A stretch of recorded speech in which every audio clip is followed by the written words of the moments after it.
Yesterday night, about 100 parents, teachers, and coaches gathered at Garden City High School to discuss an epidemic occurring in youth athletics: concussions.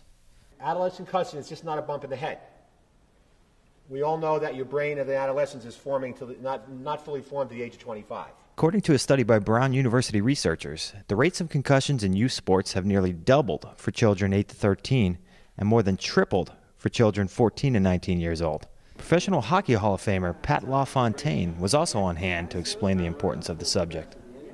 LaFontaine played 15 seasons in the National Hockey League before retiring because of multiple concussions. His last one happened in a game against the Pittsburgh Penguins. I finally got hit in 1996 by a guy who was 6'6", weighed about 240 pounds. Nicking over the line to LaFontaine, trying to drop it back, and LaFontaine. He didn't have to hit me. I didn't see him coming, and I just don't remember anything. In pro sports, medical personnel is always on the sidelines to look out for concussions. That's just not the case in youth sports. With that in mind, doctors from Winthrop University Hospital were there to educate the audience on concussions and teach them how to recognize symptoms of concussions. The panel also emphasized the importance of rest after concussion. Just like any other injury, the brain needs rest. Paul Lazinski recently sent one of his students home with that in mind. You got to go home because you can't take just looking at the board, the lights, trying to read, working on a computer. So we had to send him home.